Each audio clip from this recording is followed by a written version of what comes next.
Hi, everybody. It's Mrs. Wolf, and today I'm going to remind you how you can log into your school account, even if you don't have your Clever badge at home or a camera on your computer.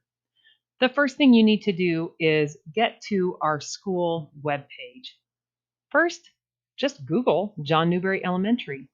Once you're on our website, you're going to notice the word Stay Connected. And then what you need to do is click on the third item underneath those words. It says Clever Portal. Once you're there, you have the option. You can either log in with your Clever badge or log in with Google. Clicking on Log in with Google, and I did get permission from the student's parents, so I really appreciate it. Thank you, JC and Mrs. Wolsey's class.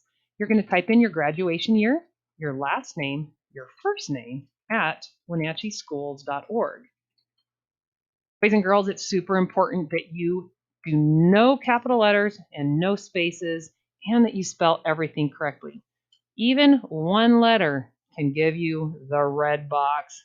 We always hate it when that happens. It says, couldn't find your Google account. So please make sure everything is spelled correctly. Click the blue Next, and it's going to ask for your password. Everybody's password starts out with the same thing, WSD0.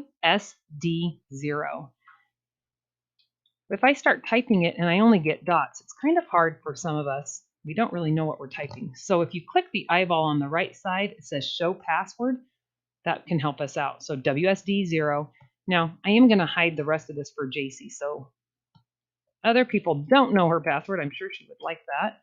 And don't forget to always add the exclamation point at the end. I click Next, and now I have access to the Clever portal and all the awesome learning apps that are available there.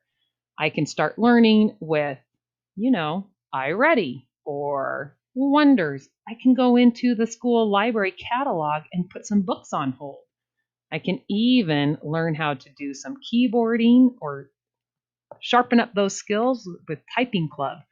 Go in and work on coding through Hour of Code or code.org. And then always we have the access to our Google Drive and things we've created for our classes and in the library with some of our Google Drawings or Google Slides. So I hope that helps and everyone's able to log in. If you have any questions, you don't know what your ID number is, or you're struggling a little bit, reach out to your classroom teacher and he or she will be glad to help you out. I hope you're staying healthy and washing your hands and getting outside and playing, and hope to see you soon.